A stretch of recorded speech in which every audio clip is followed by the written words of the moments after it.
that my forefathers have taught me. Oh, the bounty you shall find all the way to paradise. Oh, the mountain to climb, I know you can. Spirit will find me, I know you can. Spirit will find me. You have to let the song come to you. You can't force it. You have to let it come to you. Because every song has a spirit to it. And it's gonna come to you for you to sing it.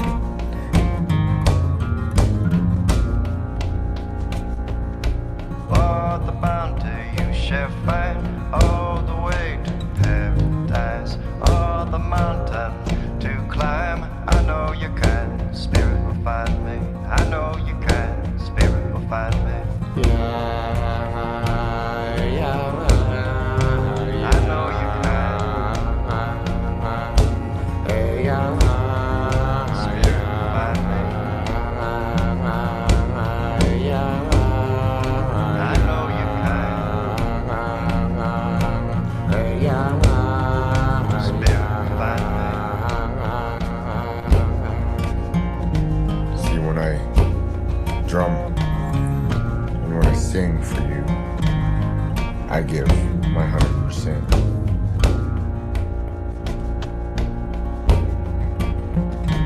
And for you to show that respect back to me, you have to dance 110%.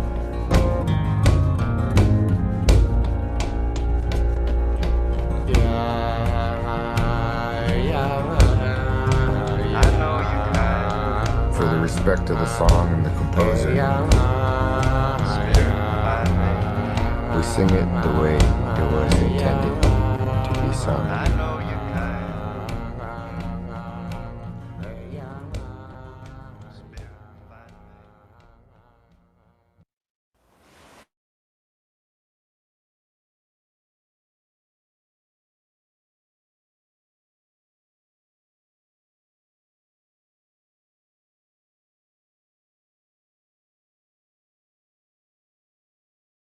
Dr. Anna, would you like to unmute yourself and welcome everyone to this space?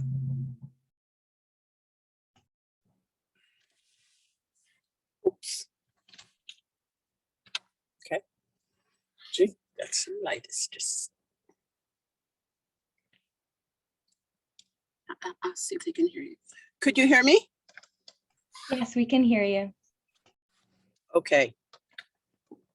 Good afternoon, everybody. And just wanted to let you know that you are welcome to our space here.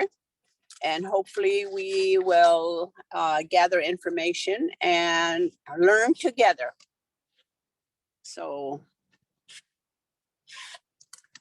just hang in there because I don't know how to do this Zoom thing on my little phone. So bear with me.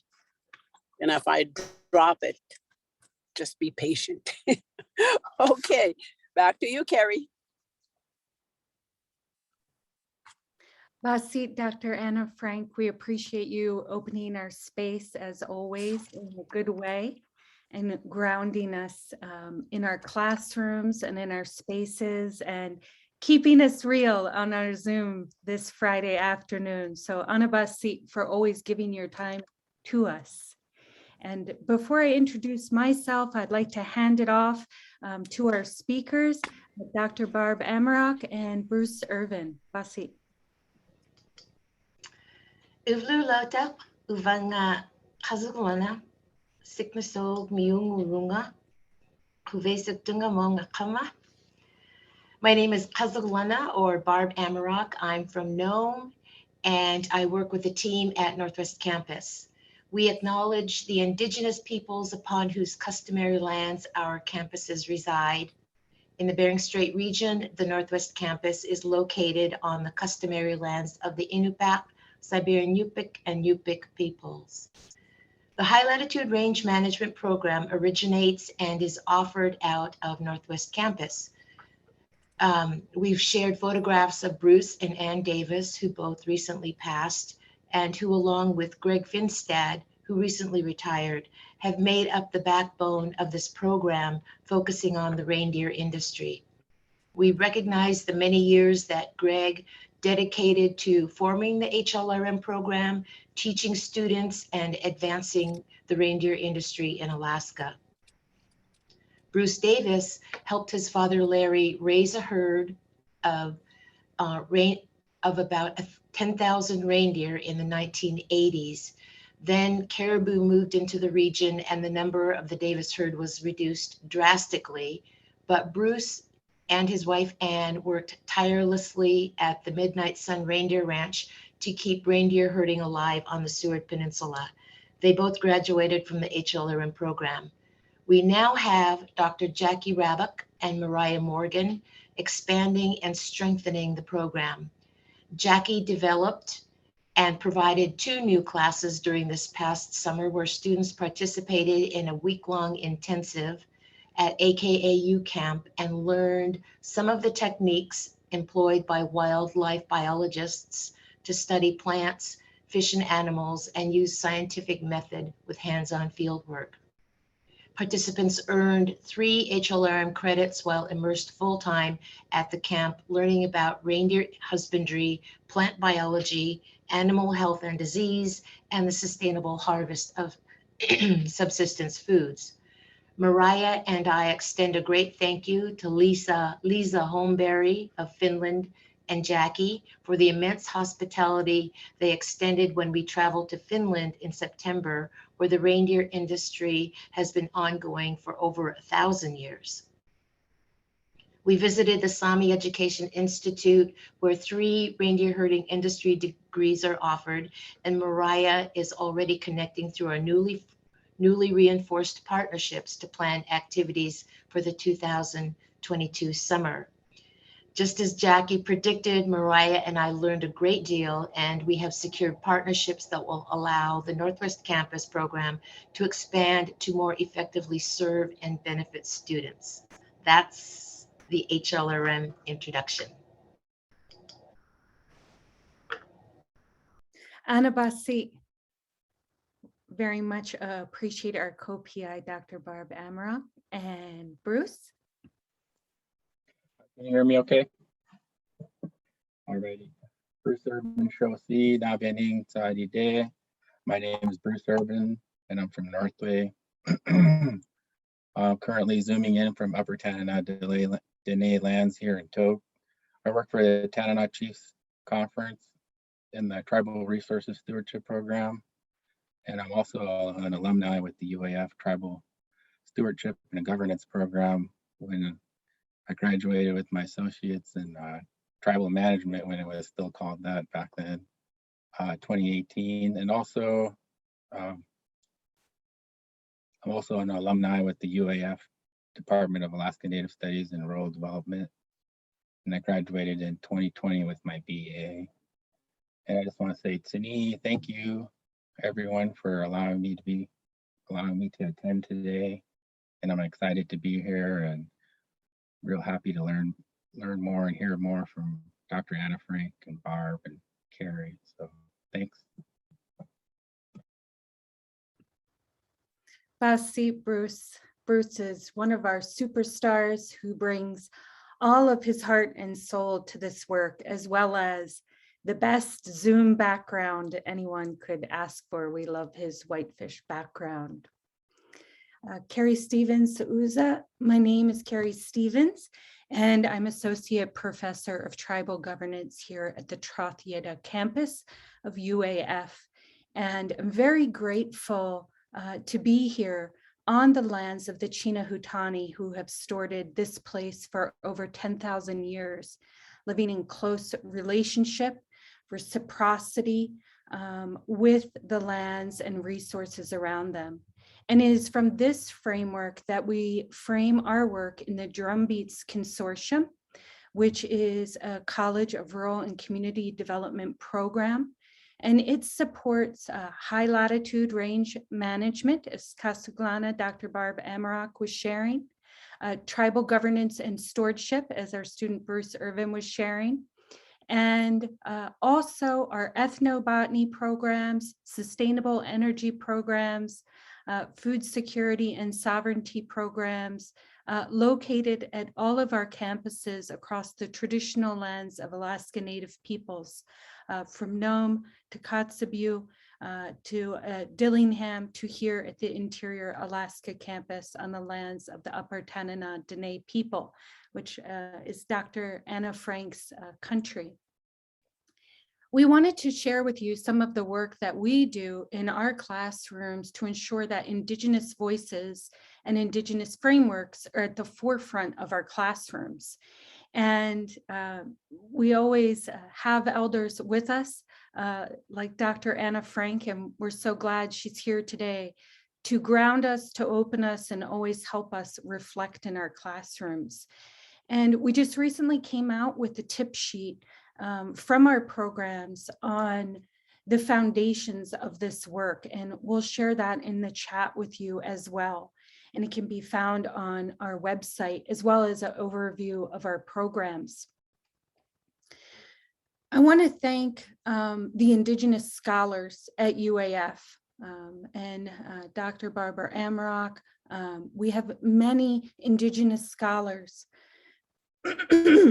And truly, that is the best way to indigenize the classroom. And I humbly sit here today as a white settler and a non-Native ally that always works to put Indigenous voices and epistemologies at the forefront of our classrooms. It was Dr. Jessica Black that introduced me to the framework of the 4 R's of Indigeneity, which can be found on the back sheet of the tip sheet. And we really tried to lead with responsibility, reciprocity, relationship, and redistribution. And we're very proud here at UAF that almost a quarter of our students, over 20%, are Alaska Native. And that really is representative of the state's population. We're very proud of that, but we do have a lot of work to do in ensuring that our faculty and our staff are also at those same levels. And that is a big part of the work. Before I hand it back to Dr. Anna Frank to share her experiences of being in our classrooms, I want to share a quote. Excuse me, everyone. I want to share a quote from one of our amazing faculty, Indigenous scholars, and Indigenous attorneys, Megan Sikvana Topcock, who works at COERIC, and we're very honored as a tribal governance faculty as well. Just recently, she shared with me that in this work, in her classroom and in the courtrooms, the tribal courtrooms, she brings not just herself to that space. She brings her whole family. She brings her whole community. They're always with her.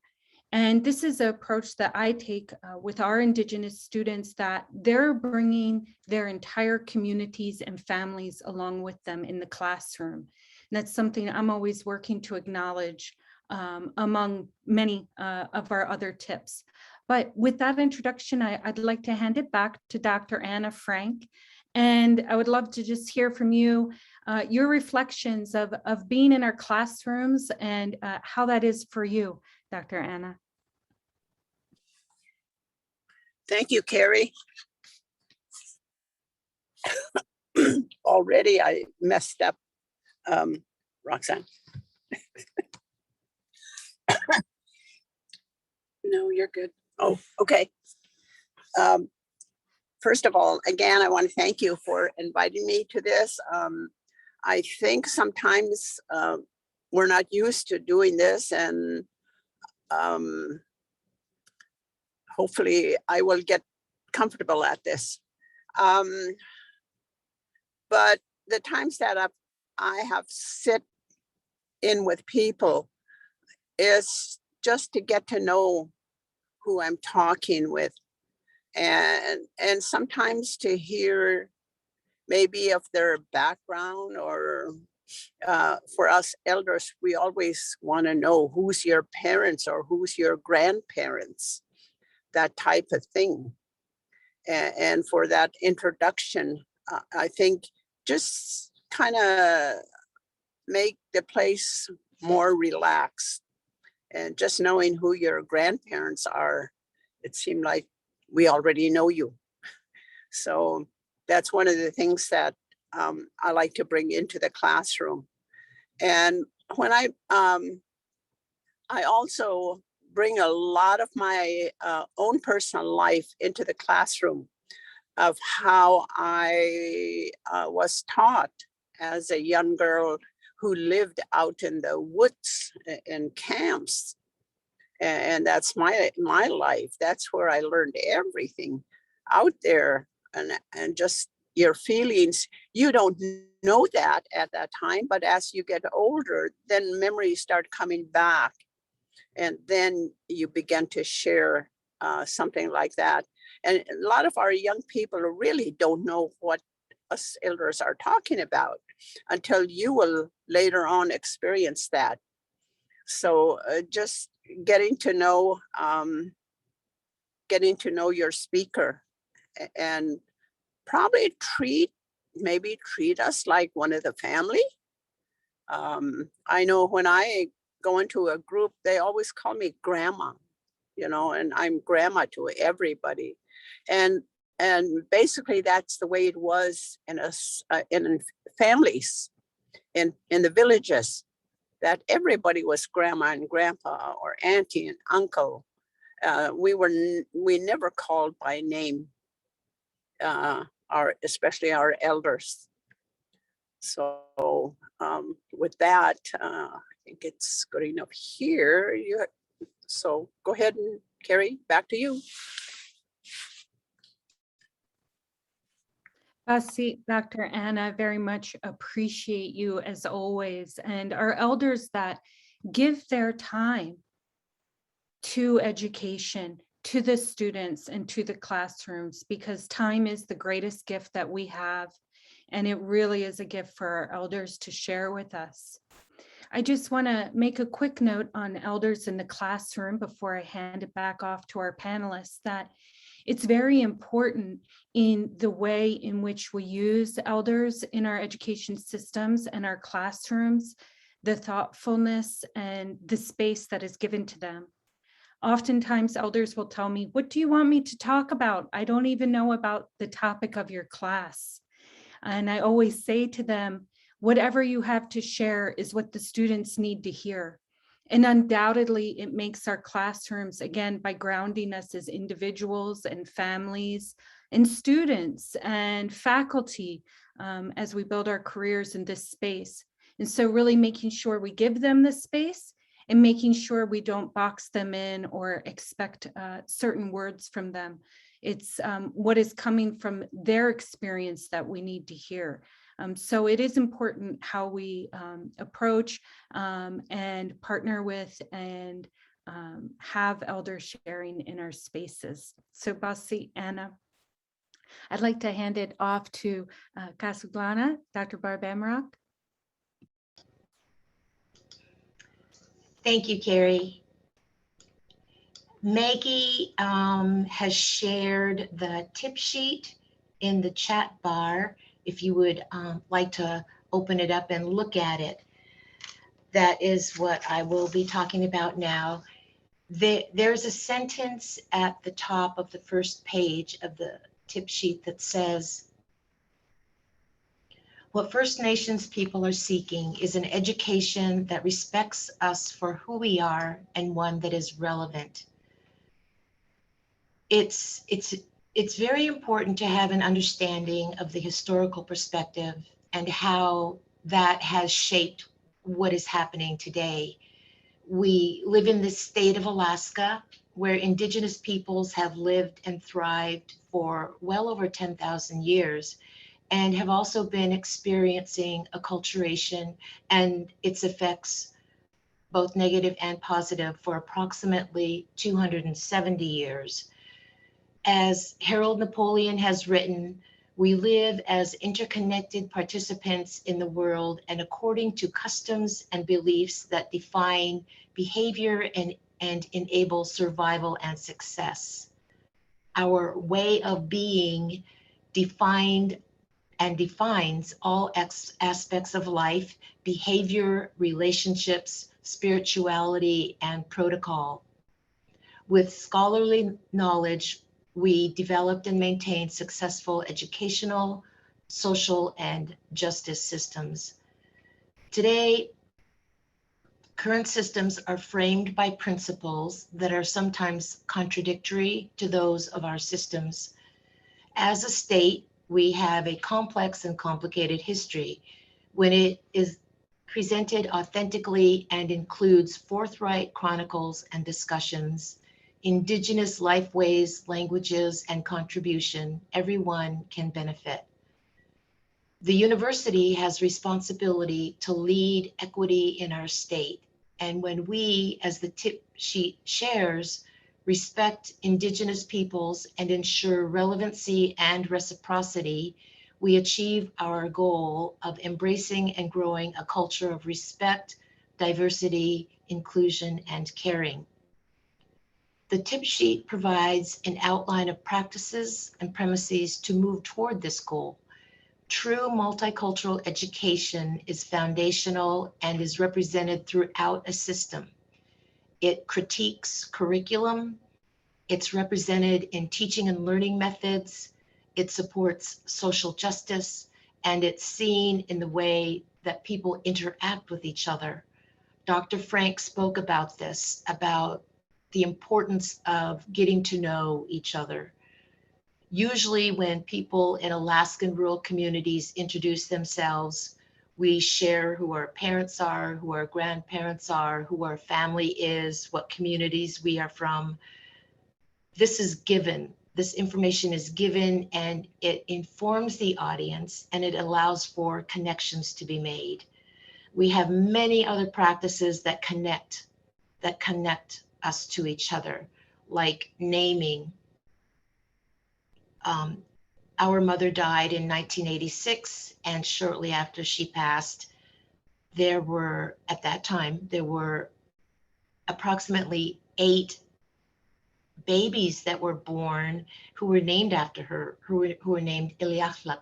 So there is one in particular who lives in Nome, and she's young enough to be my child, but I call her mom, she calls me daughter, and we have a special relationship because she was born shortly after our mother passed on and was given her name. So that connects us.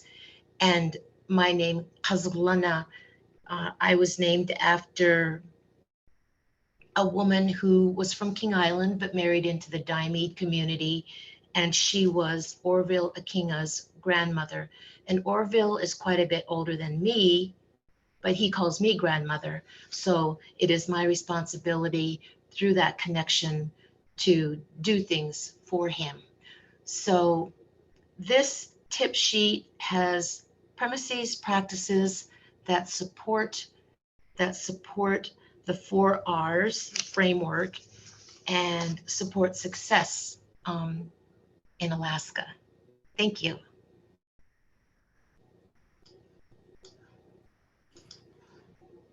Anavasi, CRCD. I have to very much appreciate this phenomenal Indigenous scholar and the energy that she brings to the spaces when we're together. She shares her story, she shares her energy, she shares her worldview, she shares her positivity so openly with others to educate them in the way she comes to education and the way she comes to a space. So I just very much want to say Anabasi for all of the teaching that CasuGlana gives to me every day. And these lessons that we're learning from one another as we forward education within these Western paradigms that don't always fit for those we serve. Again, we are the USDA, NIFA, National Institute of Food and Agriculture, Alaskan Native and Native Hawaiian Serving Program within the College of Rural and Community Development. And we've been around for almost 20 years, not quite, which is very phenomenal. Led by some just very amazing, very strong Indigenous women from the outset who really birthed the program, and we try to keep it alive and well.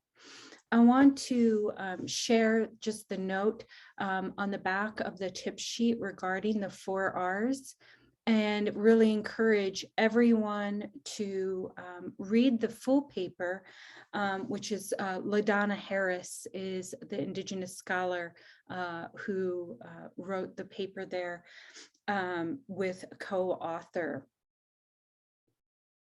We'll be dropping the tip sheet in the chat a few times. We know we've dropped it twice, and we'll continue to drop that. I see there's questions. I do want to acknowledge again, before I hand it off to our phenomenal rock star student, Mr. Bruce Ervin, all of our Indigenous scholars in this work and the loads that they carry, and really trying to uplift their voices, but also really acknowledge the expectation put upon our Indigenous scholars to carry this burden forward, to do emotional labor every day, in the face of racism within the system. And these are things that we acknowledge and call out in our classrooms as well. So with that, want to hand it off to our student extraordinaire, our graduate, and our colleague. Our students are our colleagues in our tribal governance classrooms. They bring all the knowledge of their place and of their people to the space, and we help provide those frameworks for them. So Anabasi, Bruce, thank you for being with us today. Thank you, Carrie. Appreciate it. Maggie, could you share my PowerPoint, please?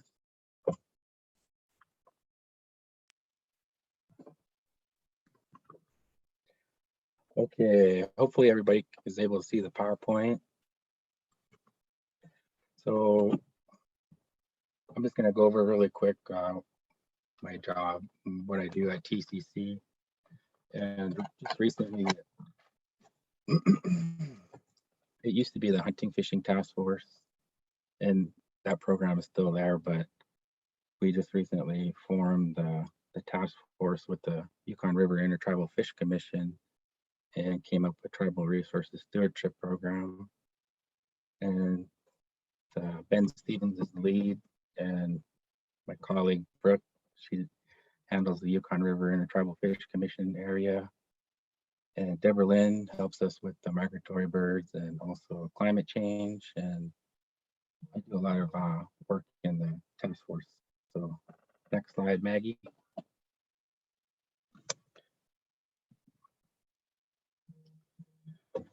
So we had a strategy meeting, and we tried to brainstorm, figure out how we can help tribes more efficiently, and we listened to all their concerns, and there was a lot of voices being heard throughout the region, and we wanted to represent them with a strong voice and see it at the table with protecting their ways of life. And so that's how we came up with the idea of combining the task force with the Fish Commission, and that way we can do a better job and improve our efforts at advocacy, communication, outreach, and responding to those tribes that we serve. So next slide. Just really quick about the task force. It was established in 2013. It was a direct effort of protecting Alaska Native hunting and fishing rights, protecting all of our ways of life. And some of the things are, these traditional hunting and fishing practices. They include ceremonies, and a lot of these things are really important to all of us Alaska Natives. They're a part of our social, our cultural, spiritual, and economic well-being. And just being out on the land is how we connect, and it helps a lot of us heal. So we want to try and fight for that, make sure that's available for future generations. And some of our strategies are increase Alaska Native influence and regulation and policy, enhance Alaska Native management, seek legislation, administrative action, and litigation. You know, we try our best to impact climate change, do what we can there. And, you know, one of our big mission is to protect Alaska Native hunting and fishing. And it's, you know, it's really important for our well-being and our ways of life. And so when we come together with these tribes, we try to speak and act with a unified voice. And a really great example was recently with the Federal Subsistence Board. We had a lot of tribes call in and testify from all over Alaska, and it was very powerful. And, you know, protecting those rights is really important, and make sure that we have management of these lands. So it, you know, it goes back to the 4 R's of responsibility, reciprocity, relationship, and redistribution. Those all play a big part. Next slide. And, you know, a lot of us have learned about ANCSA and how the land was divided up. And if you look at this map, you get a good idea of, you know, where the state land is. ANCSA corporation lands are in orange, non-ANCSA lands in red. You know, it's just really all broken up, and, you know, it's a lot different than what it used to be. And so we'll go on to the next slide. If we look at the, you know, all the land, 39.3 million acres. So 10.5% of total lands in Alaska are Alaska Native. The 12 regional corporations own 39.3 million acres. Doyon is one of the biggest corporations that owns a lot of land. You know, they're hoping to get their 12.5 million acres, and so far they've received 11.5. So they're a sister organization to TCC, and through TCC we have 37 federally recognized tribes that we work with, 42 total. And also I just wanted to, you know, mention real quick a few tribes that own their own land: the Native Village of Tetlin and the Native Village of Venati Tribal Government, which includes Venati and Arctic Village. So next slide. You have an idea of land. So the world we live in right now is, you know, unfortunately we live with the reality of dual management. We have to deal with the federal government and the state of Alaska. And you can see in the picture, you know, all the different federal areas that we have to deal with, and on the state side as well. So next slide. How do we empower tribes? And like, if I could sum it all up, it's right there in that picture on the left with, you know, Ben Stevens in the background and Jim Simon, and everybody's there, you know. Ben, he always says, you know, Ben and Kara, they always tell us that, you know, the first step is just showing up. That's the biggest thing you can do. Once you show up, you know, you can affect change. So that was one of the trainings that we offered, and we did some really great things. So next slide. A little bit about the federal government. I'm not going to take too long because I think I took enough time already, but just a little quick overview on the federal government part. You know, this is one area that we focus on, and we work with the Federal Subsistence Management Program.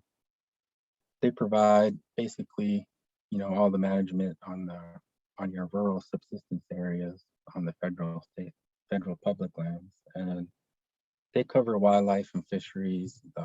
They have 8 voting members, 3 public members, including the chair, and 5 additional members. They break it up into 10 subsistence resource regions.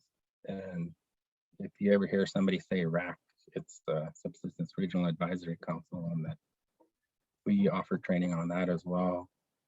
And they break it up into these 10 councils to try to give people a chance to get their voice out there and advocate and do all that they can for their subsistence-based life. And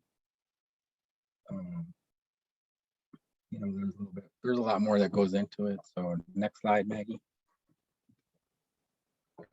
And just a little bit about the state of Alaska. We learn as much as we can about the Alaska Department of Fish and Game. And one of the areas that we focus on a lot is the Board of Game. We also focus on the Board of Fish, but just for sake of time, I was going to cover Board of Game today. And it consists of 7 members, and they serve 3-year terms. They're appointed by the governor and confirmed by the legislature. So their role is to conserve and develop Alaska's wildlife resources, and they handle all the state land and all the regulations and policies that go with it. They meet on 3-year cycles. The one coming up pretty soon is Central Southwest region, and maybe it's the South Central region, but because of COVID, we had to put a lot of things off a year. So there's a lot of things that we need to catch up on. So those are the 2 main areas that we focus on at the Tribal Resource Stewardship Program, and we provide trainings and we do the best we can to help. We can move on to the next slide. And those are my references. So just wrapping it all up, it's a really tough job. We, work shorthanded. We do the best we can with the staff that we have right now, and it's a real tough struggle. And I just encourage anybody who wants to learn more about, the state ACs or the federal RACs to, look us up at TCC. We're willing to share what we know and do the best we can to fight for all of us. And, our ways of life, we have to make sure that it's there for our next generation. I'll say thank you for letting me share today. It's a really brief overview.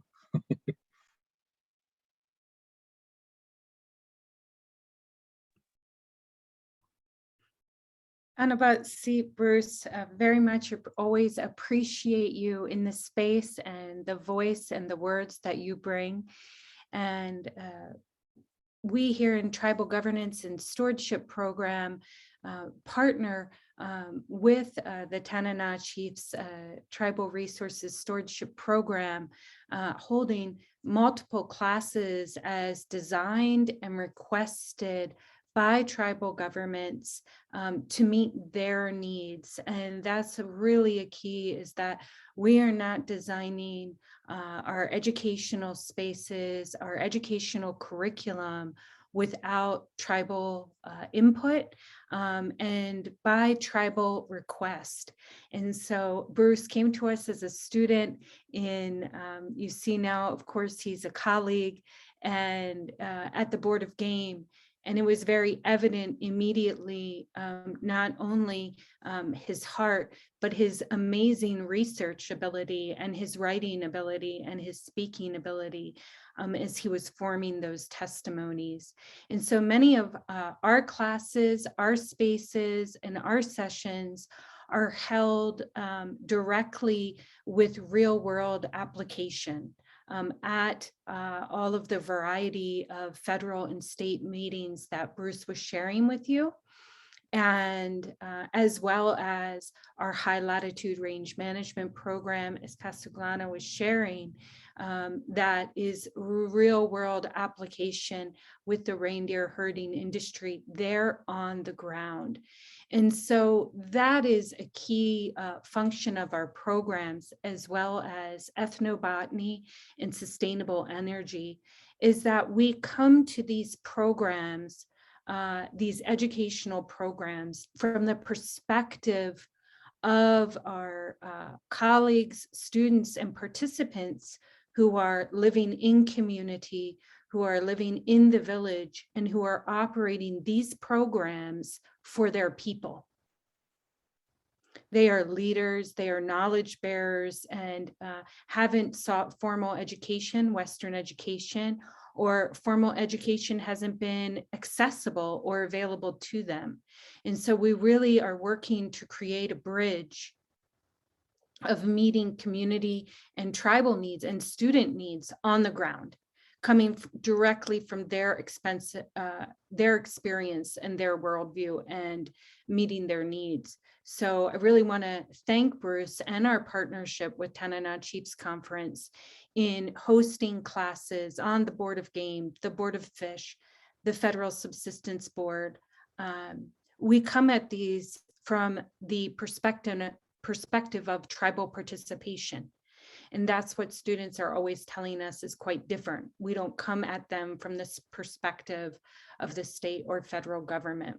And so we really work to do that in all of our spaces throughout the Drumbeats Consortium, in all of our CRCD campuses, and really grateful for the leads and the great resources at the rural campuses. I really want to stress that very much in indigenizing your classrooms, in working to take on nothing about us without us, is really ensuring that if you are here on the main campus of UAF, that you are reaching out and partnering with and collaborating with the rural campuses, the campus directors, their faculty and their programs, because they are there doing the work every day. So Anabasit, for highlighting all of that work, Bruce. I just want to make space for any comments from CasuGlana or Dr. Anna as we circle back.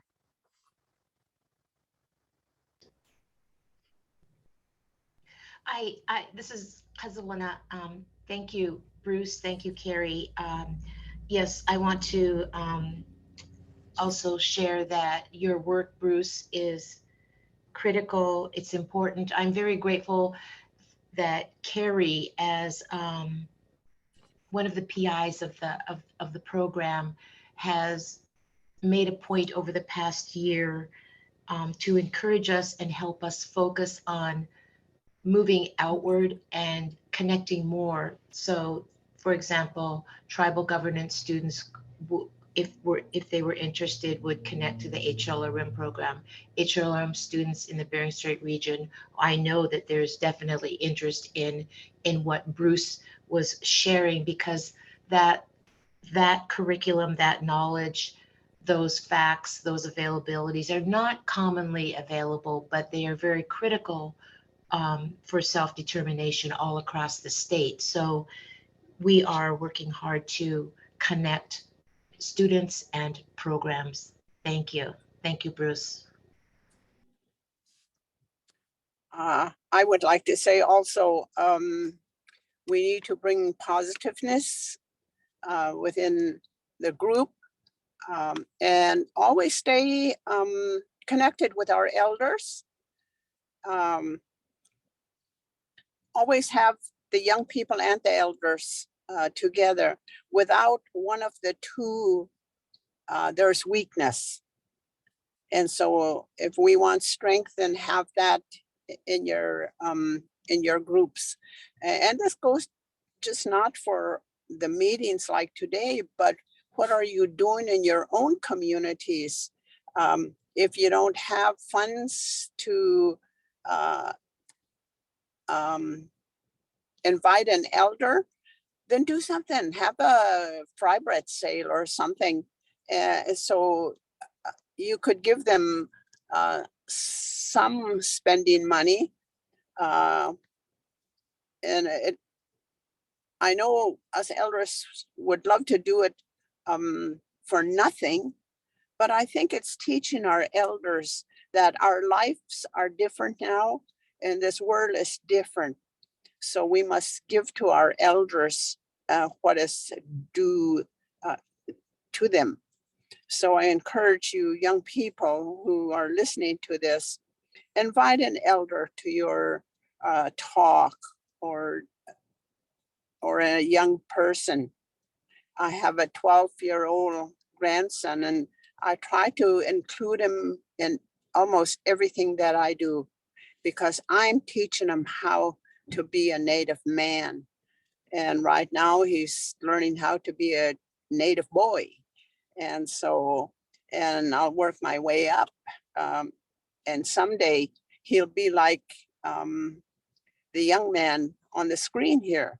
He'll be our speaker and will be speaking for us. And that's why us elders work so hard. And also have, I think, especially in university classes, talk about the two groups of people, the Native and non-Native.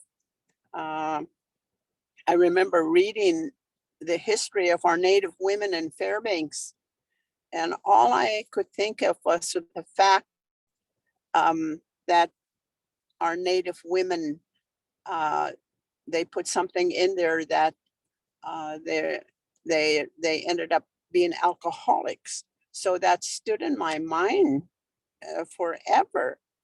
And so I think what we need to start saying is, what could we have done to feel different about our Native women and make them look like they were weak? And but I always say all our Native women who married the non-Native man, if it wasn't for our Native women, they would not make it. And our Native women were strong women and worked with them. And I'm even talking about my great grandmother. You know, she married a miner, and I know from my Native way of thinking that she was the strong one in the family, and that's what kept her family together. So just keep doing what you're doing and learn as you go along.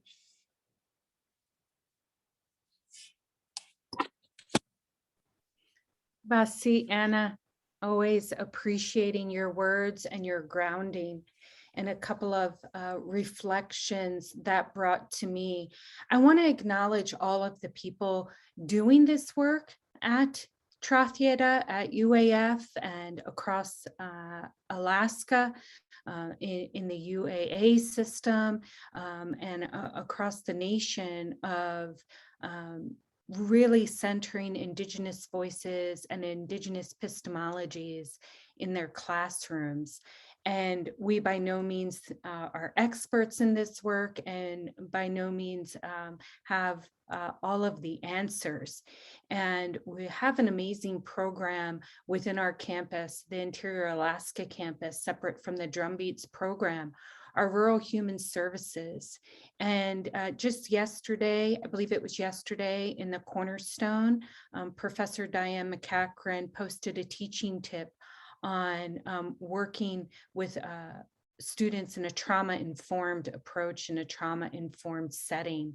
And there are always these tips as well in the Cornerstone, and I really encourage all faculty and all staff to really take the time to read these teaching tips, to explore these ideas and bring them into your space. Because, you know, we have had students really have, even in our tribal advocacy courses, have emotional responses to historical trauma and some other things that maybe didn't seem a part of our curriculum. And how we guide them, the resources we make available to them is very important in that space. So I really want to thank Dr. Anna for always grounding us in the reality of our students, the communities that we serve, that this doesn't exist in a bubble. And it also doesn't exist in some idealized perfect fashion. We are all human beings trying to do the best in our day. And I feel that when we talk about indigenizing the classroom, there are expectations there that are not really capturing the contemporary life of our Alaska Native students, who are phenomenal at advocating and sharing their voice across multiple platforms, for example. And so I want to highlight that. We have questions coming in, and I just wanted to check in with Dr. CRCD or Bruce if they have any answers, want to share any answers to the questions. And then I can address a few and we can wrap up in this space, but I want to really offer it off to our expert panelists here as well. Sure, this is CRCD. I see there were a couple of questions about how to connect with community, how to connect with elders, how to, is there advice on who to go to, and considering the fact that this takes time, people may be new to the community, but I think what the most important thing for me is that it's like Bruce, it's like what Bruce said about what Ben Stevens had said. The most important thing is to step up.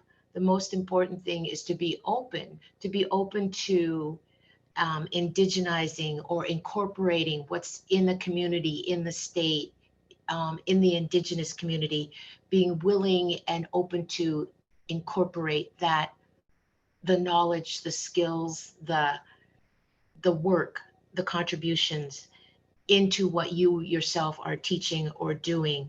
It takes time.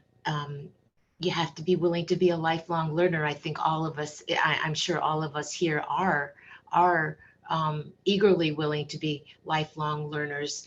And but like I said, the most important thing in my mind is to be open to it, to be open to conversations. Sometimes they're difficult conversations when you speak honestly about Alaska's history. It's difficult, but if you're open to it, everybody can only, as Dr. Frank says, develop stronger relationship and become individually and collectively more strong. Thank you.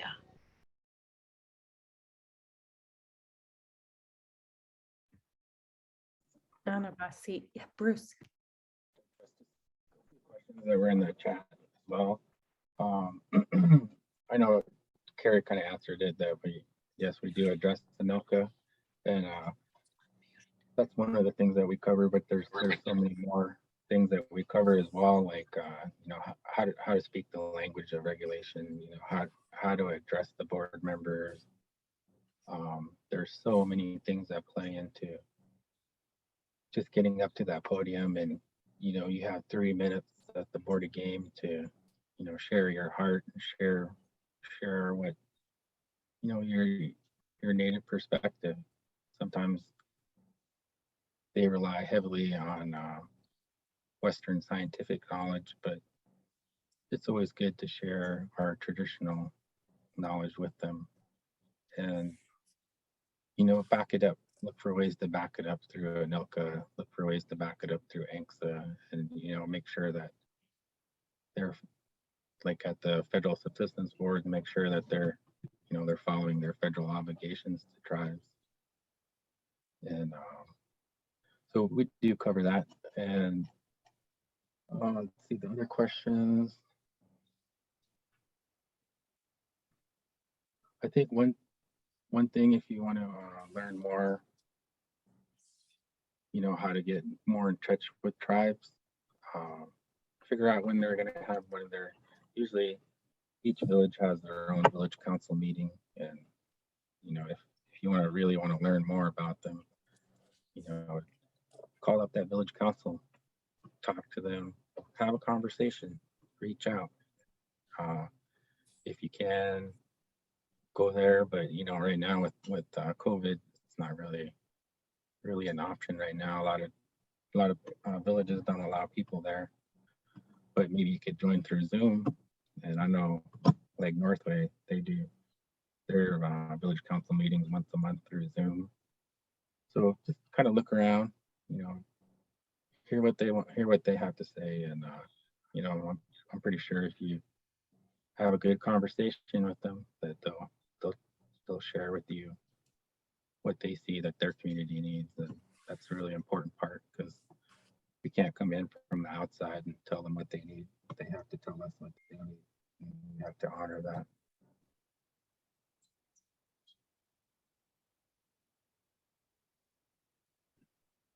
Anna, Basit, really appreciate you all today on this beautiful, it's very sunny and cold here on the lands of the Chinahutani and Fairbanks.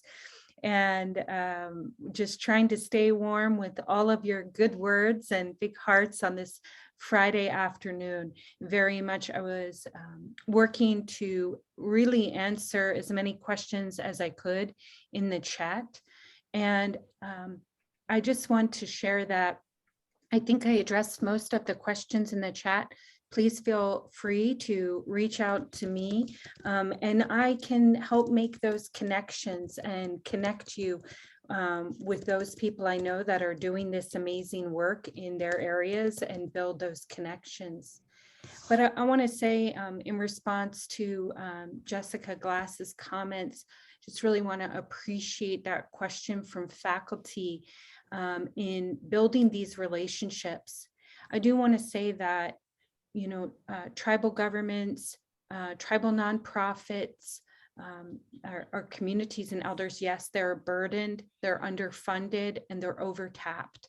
Our Indigenous faculty, our Indigenous staff, just don't give up and be gentle and polite and gracious in working to make those connections. And attend as many events as you can to build those relationships. And just handing it off to Anna to close out is just remembering that really basing how you move forward on the 4 R's.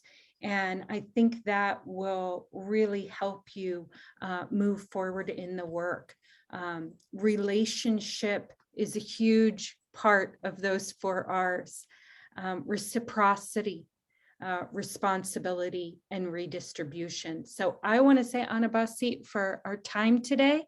I'm really appreciative of all of you giving your time to spend with us. And I just want to hand it off to Dr. Anna to close us out. Okay, thank you. And what we're doing here is building relationship. It's trying to make our program stronger. And, you know, I can't criticize Carrie unless I get to know her. And by getting to know my friend, there should be no criticism because we understand each other. And that's what it's all about. That's what our Native people try to teach us. And that's why we have potlatches. That's why we have gatherings. When our kids have birthday, there's village gatherings and all these things. They build relationship with each other. And so remember that. And with the, thank you for inviting me to this. It's sometimes interesting, and all the new ways that we have to learn how to get on Zoom and but just go out there and step up to what needs to be done in any little way that you can. And the reason I talk about relationship is that even this COVID was going on, I got the women from Minto to gather at my house once a month. It's just to stay connected, because they were all having different emotions, and just by being there together, we shared with one another.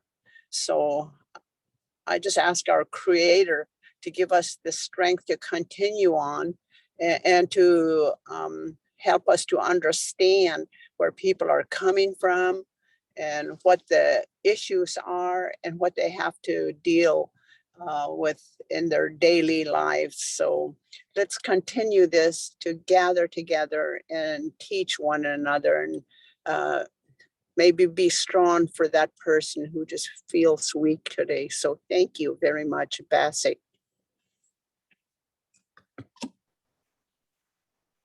Bussy, everyone. Bussy, Dr. Anna.